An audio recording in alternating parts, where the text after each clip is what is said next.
Welcome in. This is a brand new episode of 300 Yards to Unknown. I'm Rick Gehman, and I'm coming to you from Blue Wire Studios at the beautiful Wynn, Las Vegas. And this is a solo pod, something a little bit different. So I knew a couple of days ago that I was going to be doing this solo. So I did what I normally do. I threw up the bat signal and I said, okay, what can I offer to you, the listener, to you, of those watching on YouTube? Is there a data theory? Is there a concept that maybe you have considered over the years and never had anything to back it up with?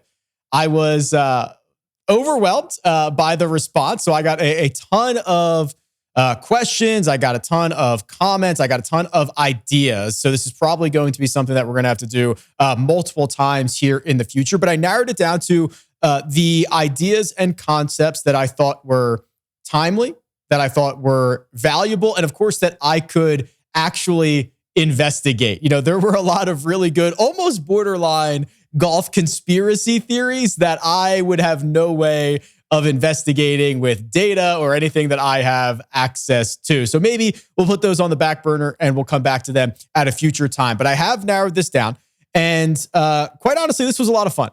This is something that I've conceived in the past. This is something that I always want to think about. You know, every time it rains on the PGA Tour, I get a question or a dozen questions that are like, who does this help? Does it help the bombers? And it's like, well, maybe, you know, it's the guys that carry the ball further because you don't get as much rollout. It was that kind of idea, but we kind of put it on steroids. We took it to the extreme a little bit for this episode.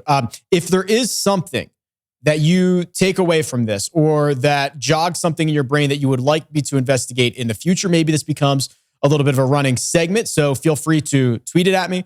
You can leave a comment if you're watching on YouTube. Hey, if you're feeling frisky, leave it in a 5-star rating and review. That always helps as well. But let's jump right into this, because it is indeed Masters Week. And there's probably no better way to start than with a Masters data theory, a concept. And this is one that if you're following me on Twitter and on YouTube, you've probably heard me reference before, but I've really gone deep into the archives to see what type of data and how we can relate it to the Masters. And now that we have it going on this week, obviously I thought it would be a good time to really lead into this. So what we have is a situation where a lot of the top level PGA Tour players, the best golfers in the world, you hear this all the time, they're trying to peak. They're trying to peak 4 times a year. It's the first full week in April and then once a month after that. They want to be in shape right now for major championship season. And you'll see that in their schedules, right? Rory McIlroy is a perfect example. Just for the first time in basically his career, did he play the week before the Masters, something he normally doesn't do. So he's shaking up his schedule. It was not a whim that he changed his schedule. I'm sure there was a lot of thought and energy and data that went into something like that. So they're obviously trying to peak for these 4 major championships a year. And I thought it would be nice to look at the 90 days leading into Augusta National, right? That is the time that all of these golfers are trying to get to their best. They're making sure that they're in form. And my friend and colleague over at CBS Sports, Kyle Porter, he's tweeted out a version of this stat in the past. And I believe what he does is he looks at tee to green play in the 90 days leading up to the Masters. I used the full-on strokes gained total numbers, not just tee to green play. So you might get a little different of results here. But the idea around this is the golfers who are playing best before the Masters are obviously ones that end up doing very well when this event gets going. So historically, golfers who gain at least a stroke and a half per round in the 90 days leading up to the Masters, the winner generally comes out of that group. Now, if you watch and follow along, you know I'm not a huge trends guy, right? I think a lot of trends are not necessarily predictive. However, when you get a situation where it's about lead-in form, I do believe it's a lot more predictive than a lot of the other trends that we can get. So to put this into perspective, the 1.5 strokes gained per round in the 90 days, that's what we're looking at here. In 2012, Bubba was in that category. In 2013, Adam Scott was in that category. 2014, Bubba did it again. He was in that category. Jordan Spieth was in that category in 2015. You could include even Danny Willett in 2016, although he had a sample size issue, right? You know, obviously he only had 8 PGA Tour rounds leading into that. year that he ended up winning the Masters. But if you expand it to smaller sample sizes, he's also in the group. 2017 and 2018, we whiffed on them. 2019, Tiger was in the group, and 2020, DJ was in the group. So you're talking about and Hideki was not. So you're talking about what, 7 of the last 10, 7 of the last 11, in which golfers who gained at least a stroke and a half per round in the 90 days leading into the Masters are often winning. Now, for this year, what does that list look like? There are a shocking 17 names on this list. 17. And I'll be very candid with you. I'm not recording this the week of the Masters. I'm a week early. So the Valero Texas Open is going on right now. So these golfers could change, but for the most part, there's only a couple of guys that could. Rory McIlroy or Bryson DeChambeau, guys that could really affect this stat by their play at the Valero Texas Open. So the fact that we have 17 of these golfers in general is already fairly insane, because when you look back historically at those years that I referenced, going back to 2012, we've never had 17 guys that fit this category, that fit this criteria, that fit this trend. So it not only speaks to how good the golfers are playing right now, but it speaks to how many of them are playing that well right now. So we've never seen anything like it. To put it into perspective, 2021, we only had 11 guys that matched the criteria.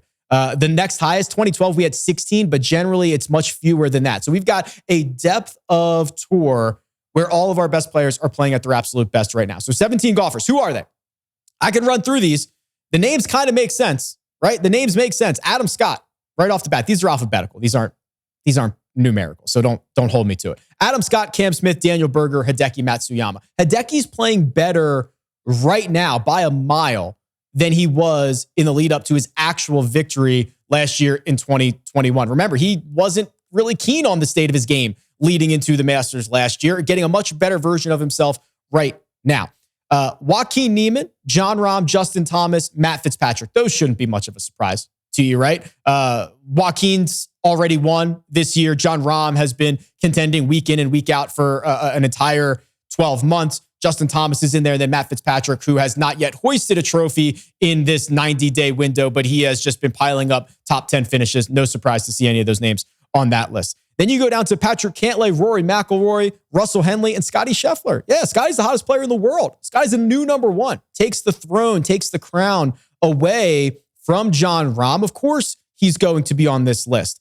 Maybe the big surprise here is Russell Henley, right? And Russell Henley has had a lot of really good weeks in which he's played 3 good rounds and maybe gives it away a little bit on Sunday. Maybe fails to close it out, but it's not enough to remove him from this group. Russell Henley, another golfer with plenty of Georgia ties, knows Augusta National very well. And then we round out this group with another handful of Shane Lowry, Tom Hoge, Terrell Hatton, young Victor, and Will Zalatoris. Probably no surprises there. And this does indeed include the European Tour stats. So anything that we're able to have strokes gained total on, you're going to see these names on the top of the board. So Victor, no surprise. Will, no surprise. Hoagie's been great. Maybe the biggest surprise there is Terrell Hatton. That's a guy who played much better on the Euro side of things, racked up his strokes gains there. Not as good on the PGA Tour, but when you start to factor into the match play. So if you think about it, one of these 17 historically often going to win the Masters. It's the best players playing at the best time.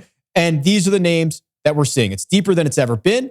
The good players are the best they've ever been. It's a shocking list. So I wouldn't be surprised to see any one of these guys slip on the green jacket come Sunday afternoon. Hopefully it's Victor. Hopefully it's Will. One of those guys, young guys, that can certainly get the job done. Moving on.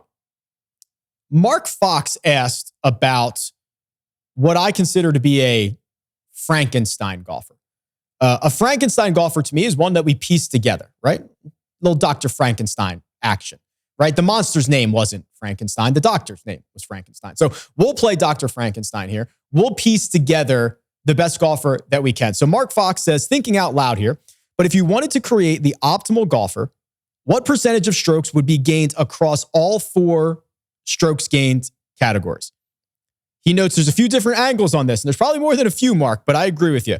So he says, 1, who's the perfect strokes gained golfer? And in the last 100 winners, what percentage of strokes gained came from each category on average. I kind of like this. And Andy and I have talked about this on the Scramble before, the idea of putting together the best possible golfer. It doesn't do anything except make for really fun, great conversation. But the second part to Mark's question, which is looking at winners and the type of categories that they gained in when they won the event, it's a little bit predictive, maybe not predictive, but it gives you an idea of the paths to victory. We've seen guys like Kevin Na gain 11 strokes with the putter en route to victory. We've seen Justin Thomas lose strokes with the putter en route to victory. But if we start adding those up 100 at a time, maybe you get a situation where there is something a bit predictive about it. Can we cut to the window cam? We've got people out here. Hey, how are you? This is the win. So we've got people walking by. We've got some fans outside. Good to see everybody. Thank you, boys. The idea of the Frankenstein Golfer to me is one that always catches my attention. So, Mark, I'm going to answer your question in two parts here. So, I looked at the last 100 rounds to find the best possible golfer that we can find. And the only natural way to do this is via the four major strokes gained categories. It's off the tee, it's approach, it's around the green, and it's putting. So, when you look at the last 100 rounds for all of these golfers, who do we find? Jon Rahm gaining nearly a stroke off the tee per round over those 100 rounds. He's driving the ball for us. What I also love about Jon Rahm, and Andy and I have talked about this in recent weeks, there's a lot of different ways to gain strokes off the tee. Bryson DeChambeau gains a ton of strokes off the tee. Jon Rahm gains a ton of strokes off the tee. They are doing it in two completely different ways, right? Bryson is doing it with distance and hoping to be accurate enough. Jon Rahm, to me, when you just watch him, has all the shots. He's got the 9 windows, that drill that we often hear Tiger Woods talk about. He's got the 9 windows. It's high, it's low, it's the mid-flight. He can draw it, he can fade it, he can do whatever he needs. So no surprise to see Jon Rahm number 1 here statistically, but it's also nice that if we are putting together our Frankenstein Golfer, we've got a guy that probably translates to a lot of different courses. Strokes gained approach is probably the one that surprised me the most. It's not necessarily surprising that Paul Casey is the man that becomes our approach player, but it's surprising that he was that much better than everybody else. I mean, Victor was close. Will Zalatoris was close. Colin Morikawa was close, but 100 rounds. Paul Casey, number 1, last 100 rounds. So right off the bat, we're gaining 2 strokes to the rest of the field in just ball striking alone. To put that into perspective, Victor, who over the last 50 rounds has been the best ball striker on planet Earth, he gains about a stroke and a half per round. So we've already gained a half a stroke in the ball striking categories to the best ball striker in the world. So you can see where this is going. We're going to find the perfect optimal golfer. We're going to find it very quickly, and we are going to make a ton of noise when we get out there and start playing this golfer on the course. Around the green's a little bit wonky. That's next. So the ideal golfer never uses his around the green play, right? And it's because you're hitting every single green. You don't have to worry about getting up and down anywhere. And the way that the strokes gain metrics work, the fact that around the green is a running stat, it is a counting stat, and some guys have a lot more opportunities than others. This is certainly the weakest part of our Frankenstein. This is the weakest part, and it's the one that the data is a bit wonky on. The answer is Kevin Na. So he gains about over a half a stroke per round to the field. Kevin Na's a Vegas guy. Might be walking around at the win right now. Who knows? Kevin Na gaining a half a stroke per round is our around the green player, but he's not our putter, right? And this is the other problem that we often have.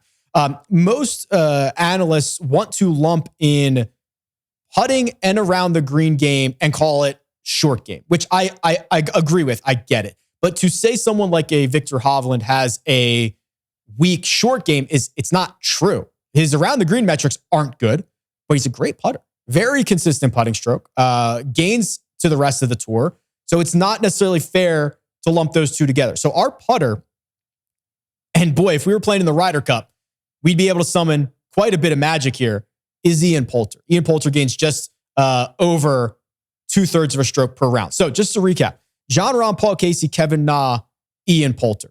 That's our Frankenstein. That's the optimal golfer. That golfer over the last 100 rounds is gaining 3.18 strokes per round. I could have stopped there.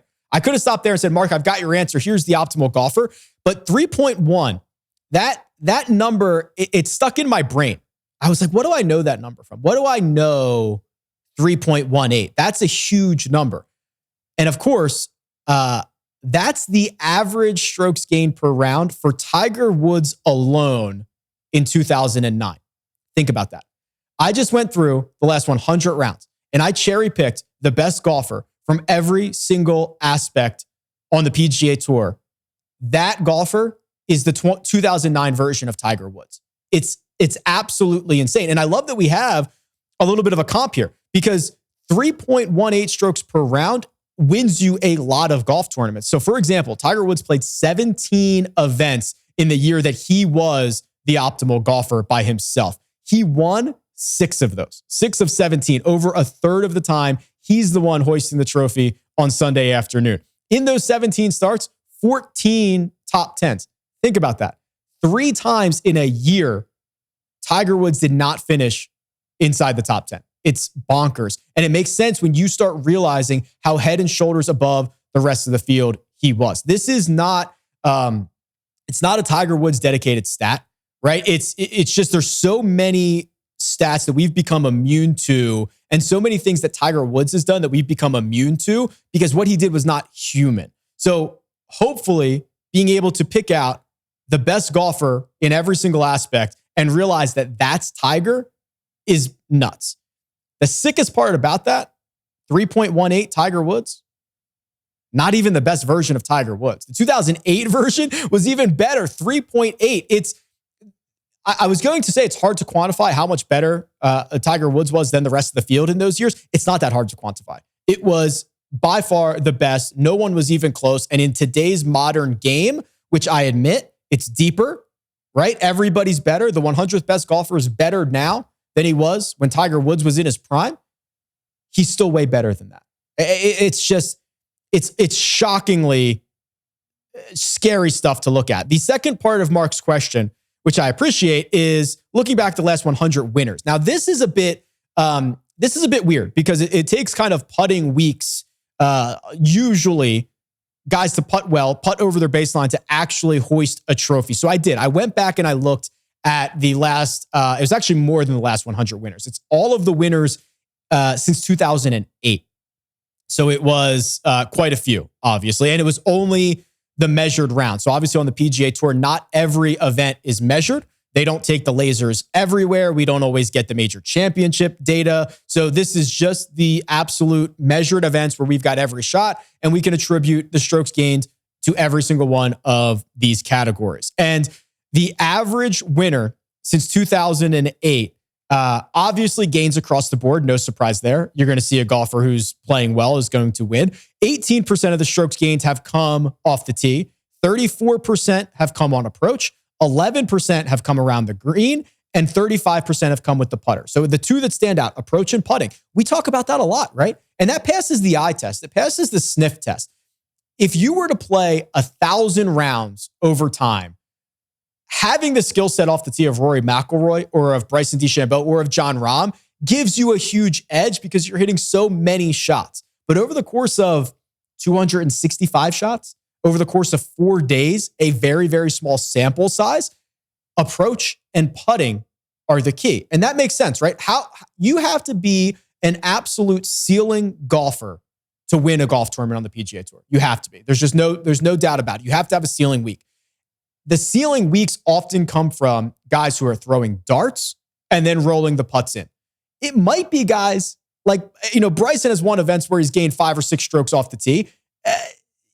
That's not the norm. That's the outliers of the winners on the PGA Tour. It's approach play and it's putting. So Mark, it's all about ceiling when it comes to victories. Now, if you took our Frankenstein golfer and rolled him out there, 3.18 strokes gained per round, and you ran him out there 20 times a year, what does he win? Tiger won 6 of them. Obviously, there's more to just the strokes gain metrics than, just the winning than there is to the strokes gain metrics. Because obviously you can get into a situation where, hey, how clutch are you? Can you get up and down? Can you roll one in on the 72nd hole to get yourself into a playoff? Things that Tiger Woods was obviously all able to do. And then to take it even further, Mark, because that's what we're doing today. This is like the nerdiest podcast ever. I'm speaking into the void about data theories while people walk by in the hallway. There's a lot of confused looks on their faces. This is the nerdiest thing. Let's just go deeper.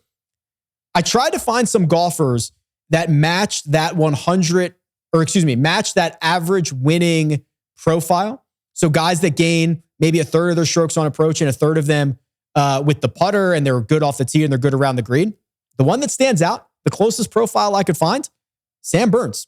And that makes sense, right? Doesn't this all start to make sense? I love it when the data backs up the eye test. Sam Burns, now 3 victories in the last calendar year, gains actually 60% of his strokes on approach, 50%, that was 40% on approach, 40% with the putter. Then you get small gains off the tee, small gains around the green. He is like the winning profile.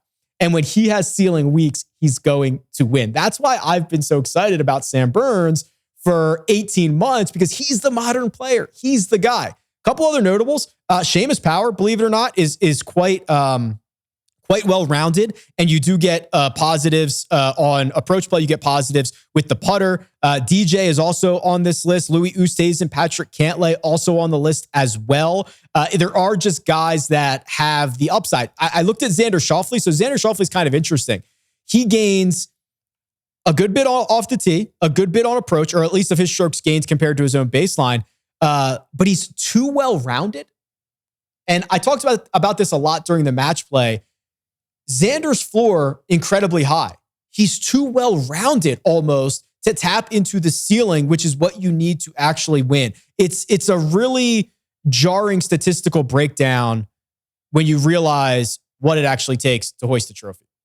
All right, thanks, Mark. Appreciate the question there. Tyler asks, is there any data to prove home cooking? If you're watching on the video, I did air quotes there. Home cooking. The pros to sleeping in your own bed during the course of the week, and does that correlate to better results overall? And if so, is it a stroke? Is it 2 strokes? So that's from Tyler. Thank you very much, Tyler.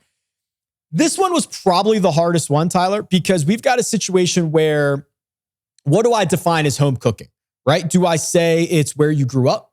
Do I say it's where you went to college? Do I give you credit for both of those? Do I say it's where you're living now, where you reside now? Do I give you credit for all 3? We also have a situation where on the PGA Tour, we only go to, a dozen different states, a dozen different areas. There's a lot of guys who grew up in a place, went to college in a place, and currently reside in a place that we do not get access to on the PGA Tour. So I've already kind of had to rule those guys out. And if we just go state by state, what do we do with Texas? What do we do with California? What do we do with Florida? These are huge states. The conditions that you get at Pebble Beach in Northern California on the sea, much different than that you're going to get at PGA West, at a California desert course. 2 completely different styles. But for this purpose, we're going to have to draw some really hard lines here. So what I've done is I've opted to take the city the golfer plays from. This is an official stat, believe it or not, in the golfer profile on the PGA Tour. So it's basically where they're residing right now. For the most part, a lot of the guys where they grew up, went to college, it overlaps, but I needed a data point to be able to say, this is what we're using. And I went state by state. We threw out all the states that golfers, where they reside, does not match something that we have on the PGA Tour. Other problems, sample size issues, right? I've got sample size issues that say, wow, so-and-so played well in his home state, but he's only played there twice. How can I attribute that to his home state? Maybe it's mom's cooking. Maybe it's sleeping in his own bed. Maybe it's just random. So I preface all of this by saying there are flaws.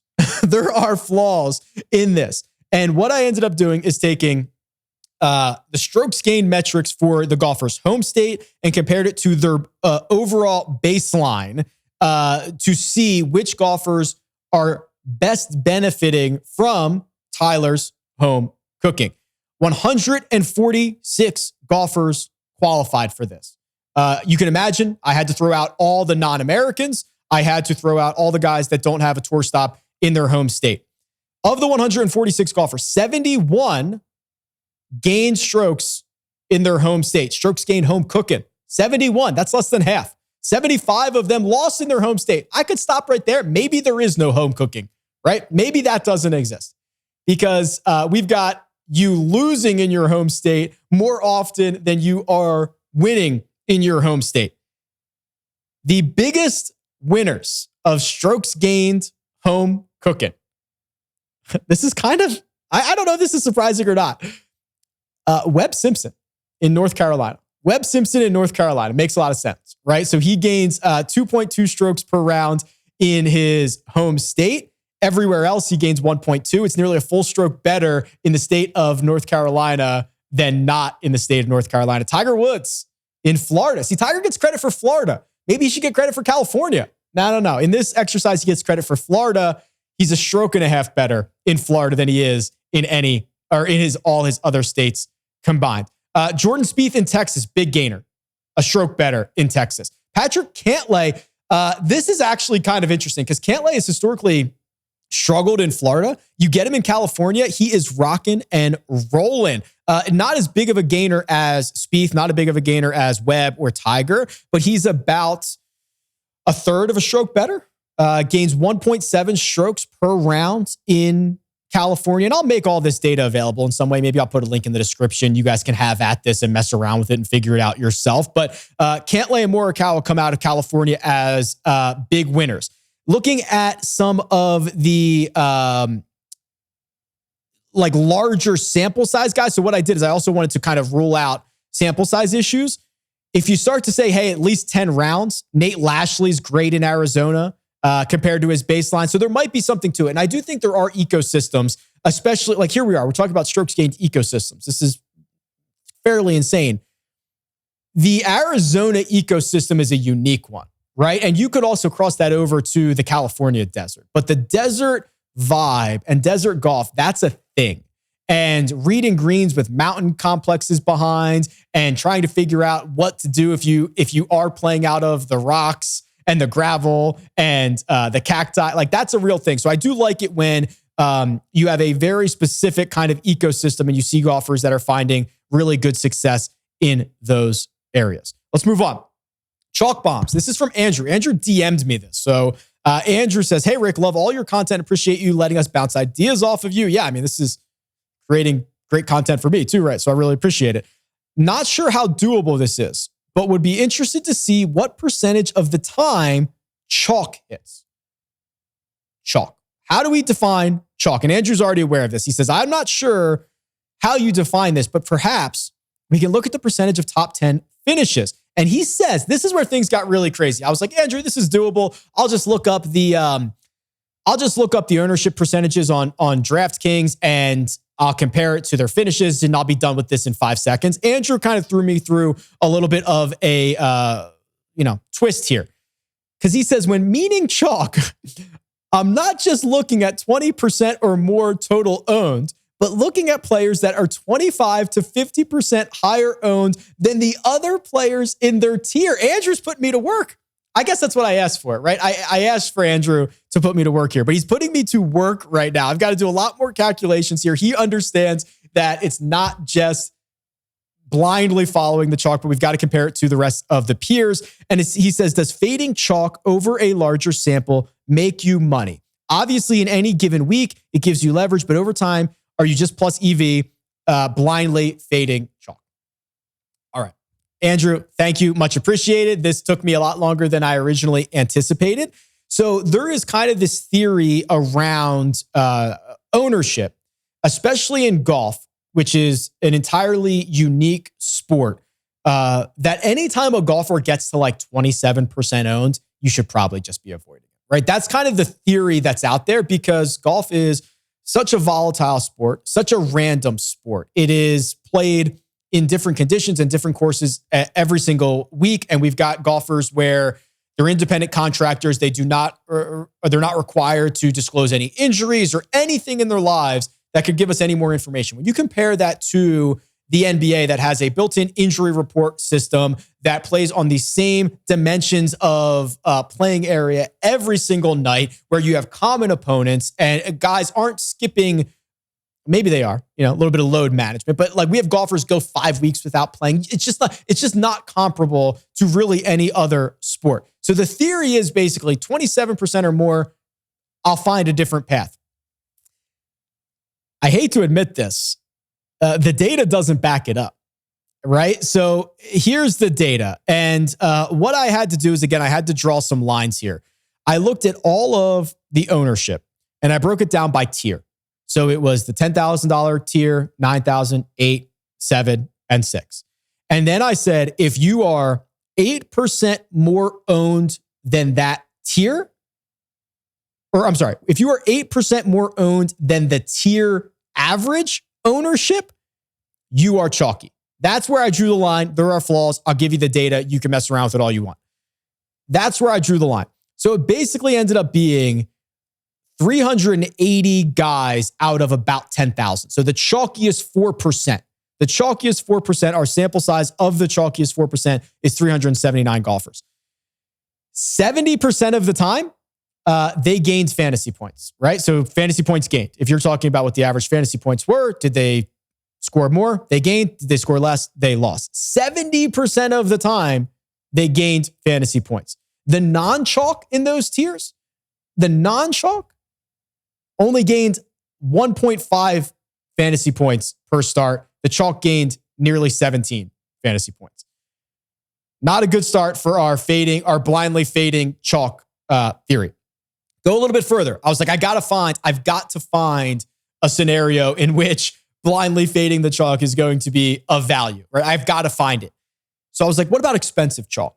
Let's talk about the guys that are just $9,000 or more, because you are getting into a situation. There's been studies done about this before where you'd almost rather be chalkier in the $7,000 range because there's so many golfers in that range. The industry is fairly good at finding the one or two that are mispriced, that are likely to outperform. But when you start going up to the top, $9,000 and above, you're getting the best players in the world. You are much more likely to have any single one of those golfers win the tournament. So the idea and the concept would be eating the chalk lower is generally better. So I wanted to look at the expensive chalk here.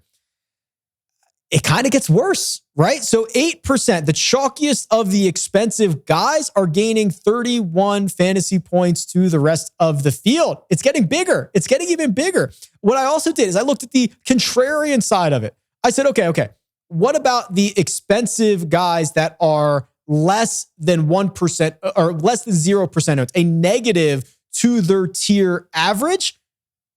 It's half of that. They're gaining half of the fantasy points that the chalky guys are. I went further. How about cheap chalk? The cheap chalk significantly outperforms the cheap contrarian plays by 12 fantasy points on average. I mean, I'll share the data with you. It is not a great look for blindly fading chalk, unfortunately. So maybe we need to reassess our situations. Maybe we need to find different ways to be unique. Maybe we need to leave money on the table. Maybe we need unique builds, right? Maybe we need to get a little bit creative because historically, the data does not show, as much as I would like it to, that blindly fading chalk is the answer, especially $9,000 or more. Let's keep rolling on here. I think I've got two more and we can get out of here. Yeah, let's see. 5 Incos Daves asked a question that is specific to the jock market, which I think there is a lot of room for growth here and a lot of room for strategy. And there's already been an evolution of strategy change in the jock market over the last year. And I think we're going to continue to see that. So he says, in jock market, which dollar range has the highest ROI?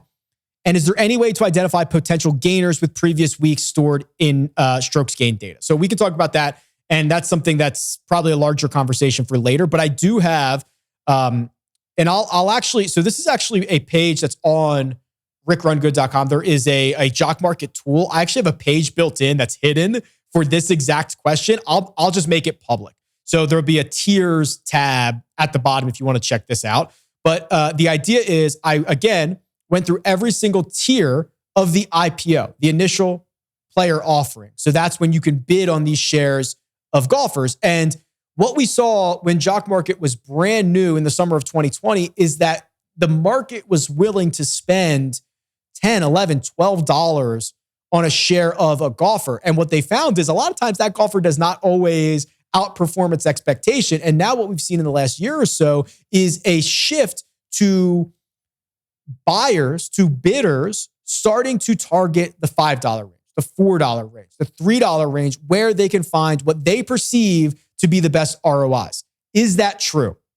Short answer, yeah, it's true. So the $10 tier on average, if you're paying $10 or more for a share of a golfer on Jock Market and you've bought every single one of them, you've lost 4.5% ROI over time. There's only been 75 golfers in the last 2 years that have eclipsed that mark, and a lot less now than there used to be, but that has historically been a losing route. The $9 tier, even worse.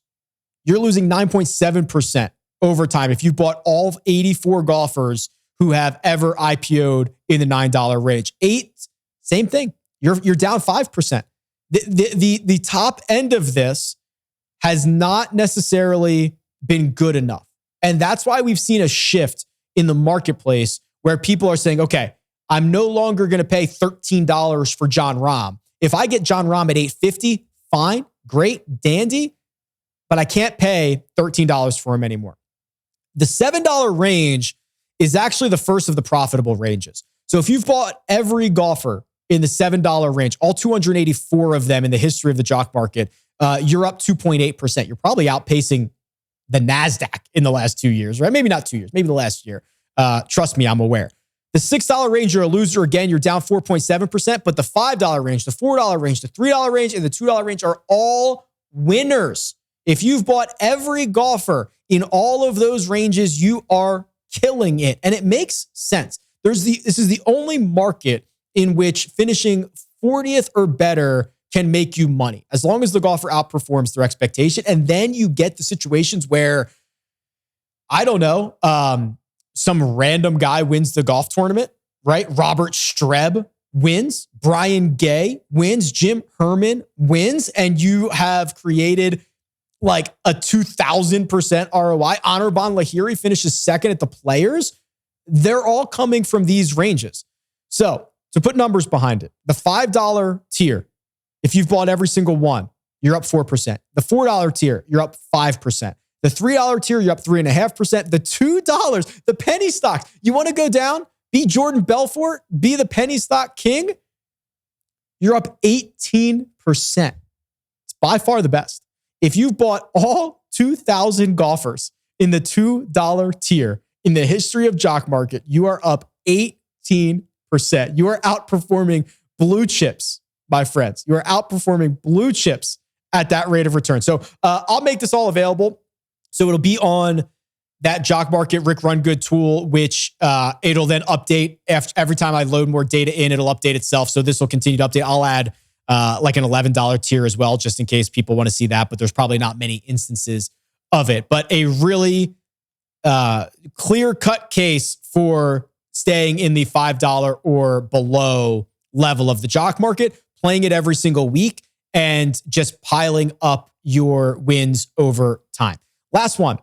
Matt Martin asks, I'd like to see something looking at the putting this year versus last with the use of the green reading books. We are in full-on nerd data mode right now.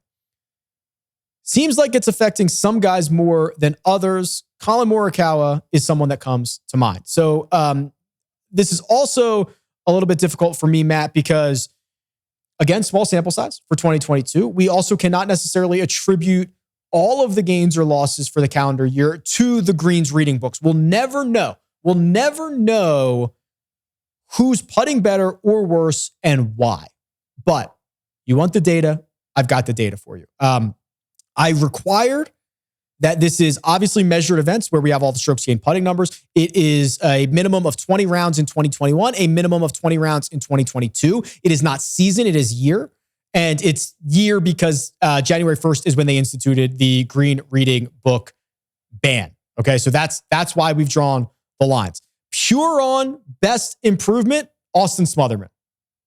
He's a stroke and a quarter better. That's probably not the guy. I'm looking for guys that play a lot on both tours. So when you start to look at some of the best putters from 2021 and how they fared now, a couple stand out to me. Adam Hadwin, historically very good putter, one of the best putters that we have of the qualified golfers for this. He's actually lost, he's lost over a third of a stroke putting since the green readings books went into effect, the ban on them. There's another problem with this, Matt. Adam Hadwin's been much improved in his approach play. So he's maybe not giving himself as many bad approaches where he rolls one 40-footer in every 2 weeks and it inflates his strokes gained putting number. So we've got flaws here. This one's kind of interesting to me. Jason Kokrak.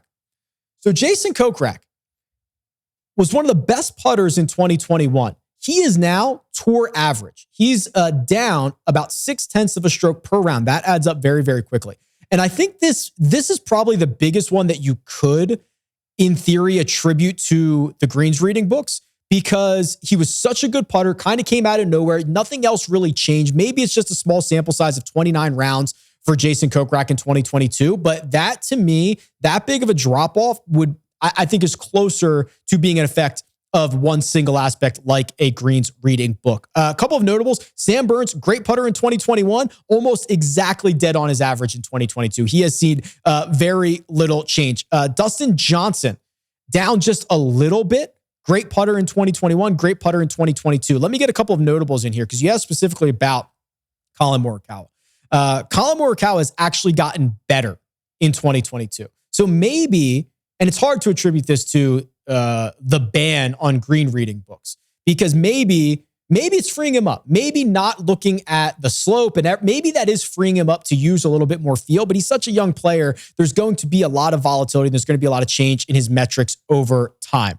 Couple other notables here. John Rahm, again, hard to attribute this to the greens reading books. He's down big in 2022. He's now a tour average golfer when he was significantly above average in 2021, but we know he's been messing around with different putters. I mean, there's just so much noise in this, Matt. So again, I'll share the data with you. You can go through, you can look at this, and you can determine what's noise and what's not. I think we're going to have a very difficult time determining the greens reading books and the effect on them and the ban on them, just looking at the data year over year. Maybe we can look course over course, courses that have a lot more undulation.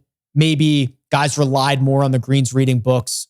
Maybe not. You know, we're sitting here Masters Week at a place that's never let you have the greens reading books, right? And wondering if it is all about experience. Maybe that's what we should do. Maybe we should look at it where year over year, as you gain more experience on a specific green, what are we learning? There's probably a lot of ways to look at it, and we probably don't have as much information as we would like at the moment.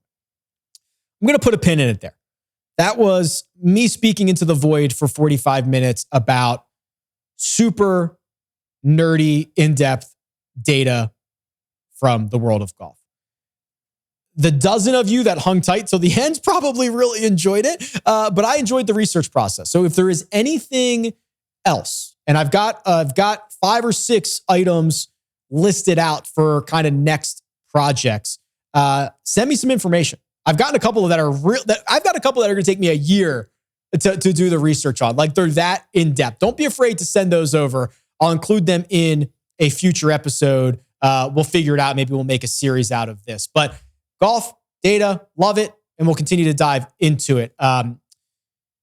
Send them to me on Twitter, at RickRunGood. Send them to me via email. Send them to me in the form of a 5-star rating and review. This has been 300 Yards to Unknown, and we'll catch you next time.